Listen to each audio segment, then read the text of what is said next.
আসসালামু আলাইকুম রহমতুল্লাহি ওবরকাতুহু। সম্মানিত দর্শক,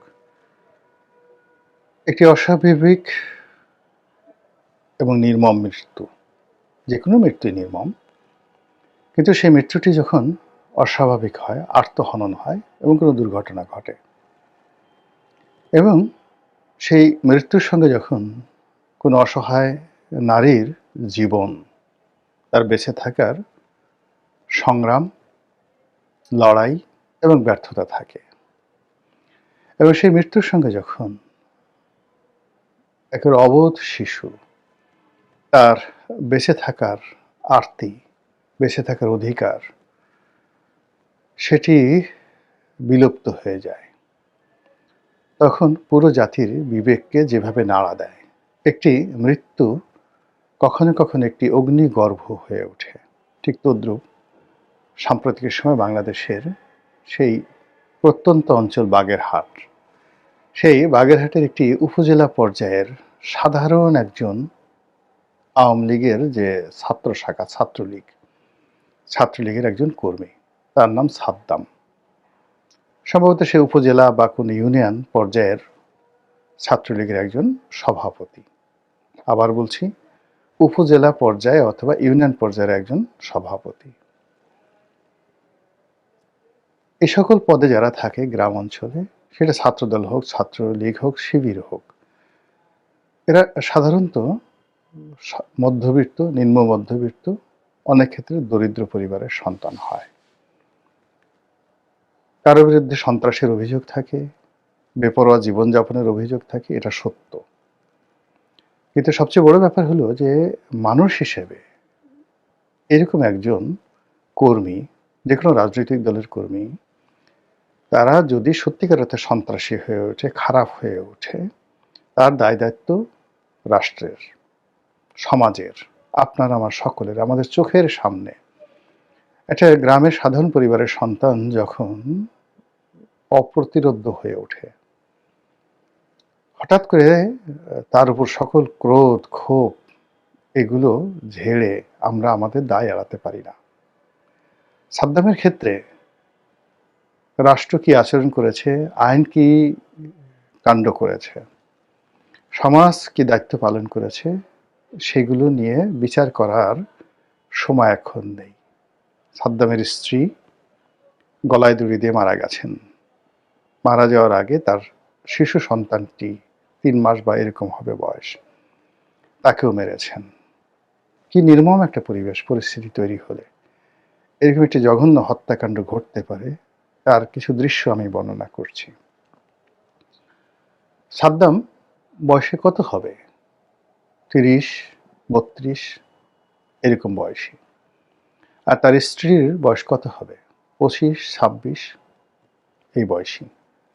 আর তার সন্তানটি যদি ৩ মাসের হয়, তাহলে একটা রসায়ন মেলানোর চেষ্টা করুন। আজ ১টি বছর ধরে সাদ্দাম জেলখানাতে। জামিন হচ্ছে না। জামিন হচ্ছে না, কোর্ট কাছারিতে দৌড়ানোর মতো তার টাকা নেই। কারোর কাছ থেকে সাহায্য নেই, সহানুভূতি নেই। ঘরে চাল নেই, ডাল নেই। পরিবারে যারা ২-৪ জন লোকজন ছিল, তারাও পলাতক আওয়ামী লীগ করার কারণে। আর ছাত্রলীগ করার কারণে সে গ্রেপ্তার। এই রমণী একা একা চলছে। তাকে পথে ঘাটে লাঞ্ছিত হতে হচ্ছে তার যৌবনের জন্য, তার রূপের জন্য। আমি জানি না, ইপটিজিং যেটিকে বলা হয়। তাকে ভীত সন্ত্রস্ত হতে হচ্ছে হয়তো, যে আমি খাবো কি, পরবো কি। তার যদি এই সাদ্দামের সাথে প্রেম ঘটিত কোনো বিয়ে হয়, তাহলে তার পরিবার পরিজন তাকে পরিত্যাগ করেছে যে এরকম একটা ছেলের সঙ্গে তোর বিয়ে হলো, আমাদের সঙ্গে তোর কোনো সম্পর্ক নেই। সাদ্দামের পরিবার পরিজন যদি এই সময়টাতে সাদ্দামের কারণে দুর্ভোগ দুর্দশার শিকার হয়, তাদেরও ক্ষোভ গিয়ে পড়েছে সাদ্দামের উপর এবং এই মহিলাটার উপর। ফলে নিদারুণ এক অন্তর্জ্বালা, মর্মবেদনা প্রত্যেকটি মুহূর্তে এই মেয়েটিকে ধাওয়া করেছে এবং সেই মর্ম যন্ত্রণায় পড়ে সে কখনো কেঁদেছে, কখনো চিৎকার করেছে।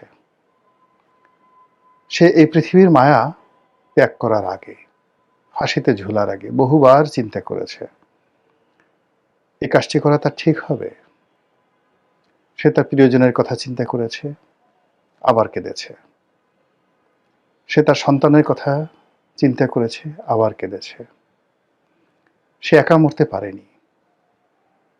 তাকে শক্ত করতে হয়েছে মন, যে আমি যদি মরে যাই আমার এই শিশু সন্তানটিকে শিয়াল এবং কুকুরে খাবে, তার চেয়ে ওর মরে যাওয়া ভালো। অথবা আমি যদি এই অবস্থাতে বেঁচে থাকি এই সমাজে, আমাকেও শিয়াল কুকুরের খাবে, আমার মাংসপেশি, আমার দেহ, আমার রক্ত, অস্থি মজ্জা তছনছ করে খাবে। মানুষের ভাষা, মানুষের চোখের চাহনি, মানুষের টিটকারি এমনভাবে এই মেয়েটির জীবন বিপর্যস্ত করে ফেলেছে যে ফাঁসির রশির মধ্যে সে তার মুক্তি খুঁজে পেয়েছে। এবং সেই মৃত্যু যখন অনিবার্য হয়ে পড়েছে, জানাজানি হয়েছে, আমরা সবাই আহত হয়েছি।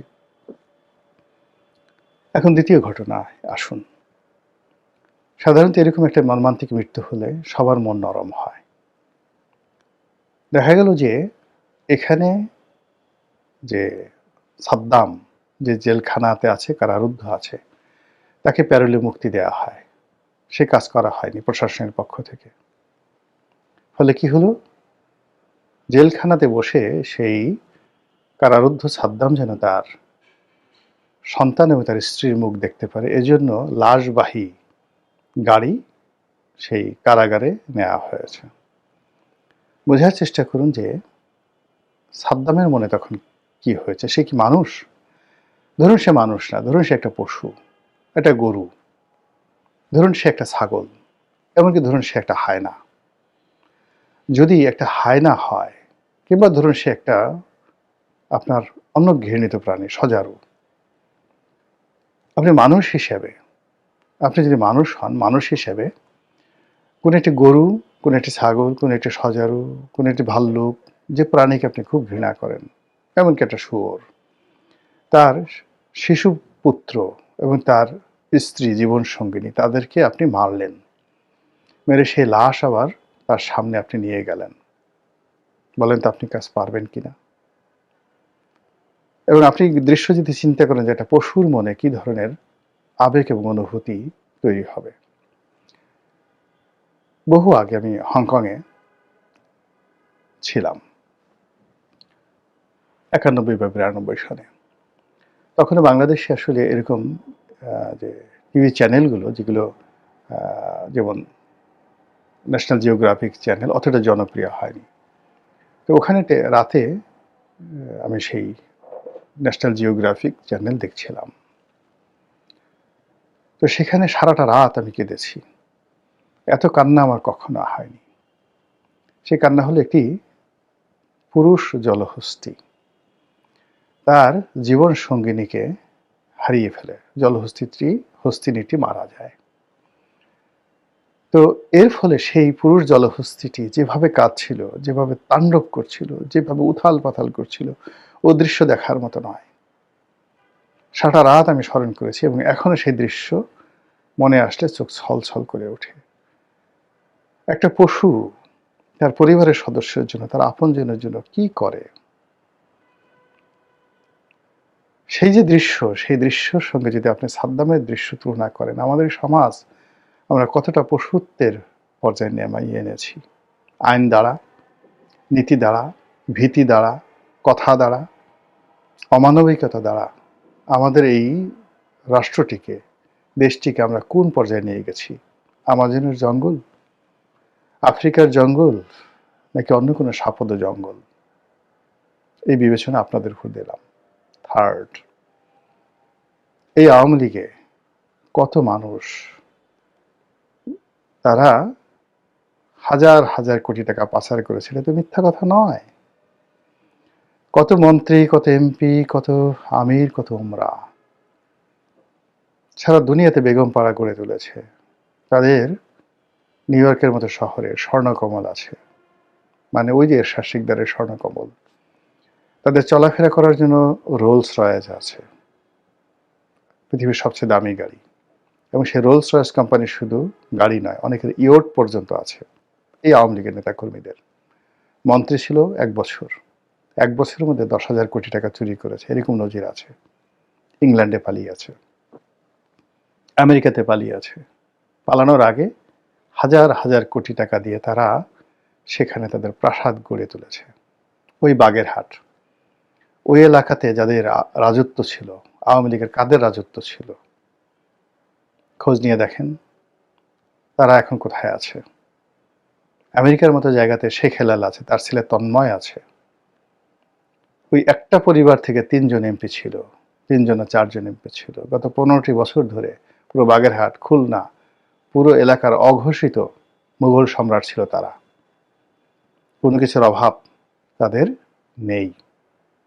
সেখানে যদি এই মেয়েটি অন্য কোনো অভিযোগে আত্মহত্যা করত বা অন্য কোনো সমস্যার কারণে সে ভবলীলার সাঙ্গ করত, সেটা আলাদা ছিল। কিন্তু তার টাকা ছিল না, তার পেটে খাবার ছিল না, অভাব।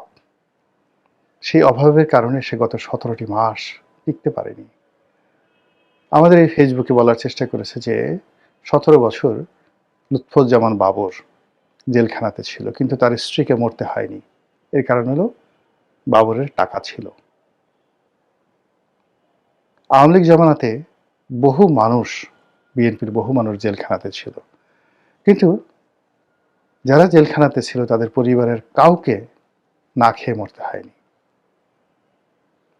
আপনি বলতে পারেন গুম করা হয়েছে, আপনি বলতে পারেন ক্রস ফায়ার দেওয়া হয়েছে, আপনি বলতে পারেন জেলে বছরের পর বছর ঢোকানো হয়েছে, 100, 150, 300, 400, 500 মামলা করা হয়েছে। ভালো কথা। যাদের মামলা করা হয়েছে তাদের অর্থনীতির টুটি চেপে ধরা হয়নি, তাদের ঘর থেকে চাল ডাল ছিনিয়ে নেওয়া হয়নি, তাদের গরু বাছুর ছাগল পুড়িয়ে দেওয়া হয়নি, তাদের গরু বাছুর বা গরু ছাগল ধরে নিয়ে জবাই করা হয়নি, তাদের ফ্রিজ থেকে মাংস নেওয়া হয়নি, তাদের বাড়ি ঘরে আগুন লাগিয়ে দেওয়া হয়নি। অত্যাচার করা হয়েছে কিন্তু বেঁচে থাকার অধিকার দেওয়া হয়েছে। অধিকার ছিল, এ সমাজের ছিল, এ রাষ্ট্রের ছিল। কিন্তু একই এ অবস্থা কেন? এরকম কেন? এ কিসের আওয়াজ? এ কিসের যন্ত্রণা? এ কিসের বেদনা? এ কেমন কান্না প্রকৃতিতে, যার ফলে একটি শিশুকে মেরে তারপর জননীকে ঝুলে পড়তে হয়, পৃথিবীর মায়া ত্যাগ করতে হয়। যে পৃথিবীর মায়া সাদ্দামের স্ত্রী ত্যাগ করেছে, সেই পৃথিবী যখন আপনাকে আকর্ষণ করে, সেই পৃথিবীতে যখন আপনি বেঁচে থাকার স্বপ্ন দেখেন, আপনার কি একবারও আজরাইলের কথা চিন্তা হয় না? আপনাকে যদি দেখতো ইতিহাসে সেই বিখ্যাত কথা, সেই বিখ্যাত কথা, কি বিচিত্র দেশ সেলুকাস, আলেকজান্ডারের কথা। আর এরকম ঘটনা যদি আলেকজান্ডার দেখতেন, সেলুকাসকে বলতেন, হ্যাঁ সেলুকাস, তুই মরে যা, তুই মরে যা। এবং এই ঘটনা ঘটবে পৃথিবীতে। কিভাবে ঘটবে? একটা সময় সমস্ত পৃথিবী কিয়ামতের আগে, কিয়ামত যখন হয়ে যাবে, কিয়ামতের পরে সমস্ত জানকাবাজ হয়ে যাবে। বাকি থাকবে শুধু আল্লাহ এবং আজরাইল। যখন আল্লাহ হুকুম দেবেন, আজরাইল, সমস্ত মাখলুকাতের জান তুমি কবাজ করেছ, এবার তোমার নিজের জানটা দাও। এবং শেষ সময় আল্লাহ বলবে, তুই মরে যা, তুই মরে যা। তখন সে মরে যাবে। একই অবস্থা আমাদের জন্য। এই পৃথিবী তৈরি হয়ে যাচ্ছে, এই বাংলাদেশ তৈরি হয়ে যাচ্ছে। আল্লাহ আমাদের সবাইকে হেদায়েত দান করুন, হেফাজত করুন। আসসালামু আলাইকুম ওয়া রাহমাতুল্লাহি ওয়া বারাকাতুহু।